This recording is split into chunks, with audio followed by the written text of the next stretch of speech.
পৃথিবীর নিয়ম বড় অদ্ভুত। যাকে তুমি সবচেয়ে বেশি ভালোবাসো সেই তোমার দুঃখের কারণ হবে। কারণ প্রতিটি মেয়ের চোখে দুইটি অশ্রু থাকে, একটি দুঃখের, অন্যটি ছলনার। তাই এরকম ভালোবাসা থেকে অনেক দূরে থাকো। কারণ সবাই তোমাকে কষ্ট দিবে, কিন্তু এমন একজনকে খুঁজে নিতে হবে যার দেওয়া কষ্ট তুমি সহ্য করতে পারবে।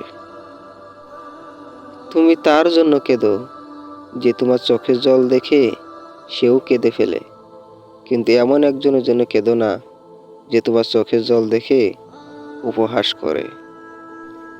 তাই গুরুত্ব তাকেই দিও যে তোমার মূল্যটা বুঝে, আর তিনি হলেন আপনার গর্ভধারিণী মা। কিন্তু গুরুত্ব তাকে দিও না যে তোমার মূল্যটা না বুঝে তোমাকে ছেড়ে চলে যায়, আর তিনি হলেন আপনার ভালোবাসার মানুষ।